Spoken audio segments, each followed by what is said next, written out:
ప్రముఖ అగ్ర నిర్మాత దిల్ రాజు ప్రతిష్టాత్మకంగా ప్రకటించిన ఎల్లమ్మ ప్రాజెక్ట్ ప్రారంభం నుండి ఏదో ఒక అడ్డంకిని ఎదుర్కొంటూనే ఉంది.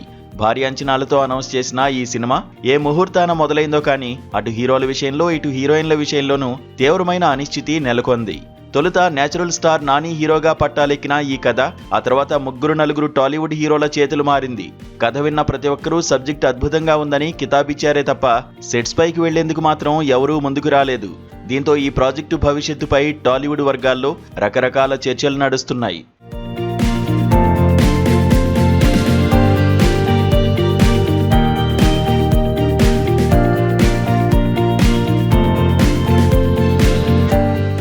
చాలా కాలంగా హీరోగా వెండితెరపై మెరవాలని ఆశపడుతున్న రాక్ స్టార్ దేవిశ్రీ ప్రసాద్ను ఈ ఎల్లమ్మ ప్రాజెక్ట్ ద్వారా పరిచయం చేయాలని మేకర్స్ నిర్ణయించారు.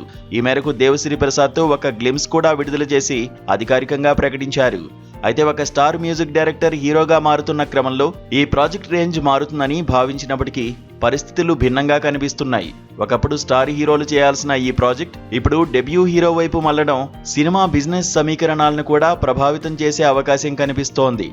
హీరోల విషయంలోనే కాకుండా హీరోయిన్ల ఎంపికలోనూ ఈ సినిమాకు కలిసి రావడం లేదు.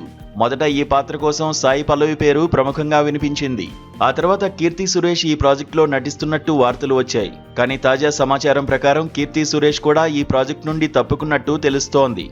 ఎప్పుడైతే దేవిశ్రీ ప్రసాద్ హీరోగా ఫిక్స్ అయ్యారో అప్పుడే ఆమె ఈ సినిమా చేయలేనని సున్నితంగా చెప్పేసినట్టు సమాచారం. దీంతో మేకర్స్ ఇప్పుడు మళ్లీ కొత్త హీరోయిన్ కోసం వెతకాల్సిన పరిస్థితి ఏర్పడింది. సాధారణంగా దిల్ రాజు వంటి అగ్ర నిర్మాత బ్యానర్లో అవకాశం వస్తే ఏ హీరోయిన్ అయినా ఎగిరిగంతేస్తుంది. కానీ ఈ మధ్యకాలంలో ఆయన నిర్మాణంలో వచ్చిన కొన్ని సినిమాలు ఆశించిన స్థాయిలో సక్సెస్ కాకపోవడం హీరోయిన్ల ఆలోచన విధానాన్ని మార్చినట్టు కనిపిస్తోంది. తమ కెరీర్ గ్రాఫ్ను దృష్టిలో ఉంచుకుని ఎలాంటి మొహమాటం లేకుండా హీరోయిన్లు తమ నిర్ణయాలను వెల్లడిస్తున్నారు. కీర్తి సురేష్ కూడా ఇదే బాటలో పయనించిందని ఇండస్ట్రీ టాక్. మరి ఈ సవాళ్ల మధ్య ఎల్లమ్మ ప్రాజెక్టులోకి ఏ హీరోయిన్ అడుగు పెడుతుందో వేచి చూడాలి.